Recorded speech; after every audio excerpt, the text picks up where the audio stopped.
Police સૂત્રો પાસેથી મળતી માહિતી અનુસાર મચામળી ગામના રહેવાસી જયેશભાઈ રાયસિંગભાઈ કોટવાડિયા, પ્રવીણ ઉર્ફે રવિન રમણભાઈ કોટવાડિયા અને મંજુબહેન રમણભાઈ કોટવાડિયા ધોલી ડેમ ખાતે માછીમારી કરવા ગયા હતા.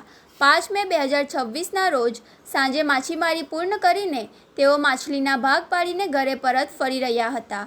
મચામળી આંજોલ જતા કાચા રસ્તા પર માછલીના ભાગલા મુદ્દે બંને સાવકા ભાઈઓ જયેશભાઈ અને પ્રવીણ ઉર્ફે રવિન વચ્ચે બોલાચાલી થઈ હતી. ઝઘડો વકરતા જયેશભાઈએ પોતાના ઠેલામાંથી શેરડી કાપવાનું કોયતું કાઢી પ્રવીણ ઉર્ફે રવિન પર હુમલો કર્યો હતો.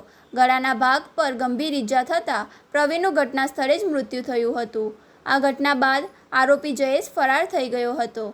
હત્યાની જાણ થતાં જ આસપાસના ગ્રામજનો ઘટના સ્થળે પહોંચી ગયા હતા. ઘટનાની ગંભીરતાને ધ્યાનમાં રાખીને નેત્રંગ પોલીસ સ્ટેશનના પોલીસ ઇન્સ્પેક્ટર વી.એસ.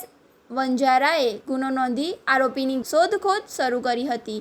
પોલીસે અલગ અલગ ટીમો બનાવી ટેકનિકલ સર્વેલન્સ, હ્યુમન સોર્સ અને વિવિધ સ્થળોના સીસીટીવી ફૂટેજના આધારે તપાસ હાથ ધરી હતી. તપાસના અંતે ફરાર આરોપી જયેશભાઈ રાયસિંગભાઈ કોટવાડિયાને નર્મદા જિલ્લાના મુલકાપાડા ગામેથી ઝડપી પાડી તેની ધરપકડ કરવામાં આવી હતી.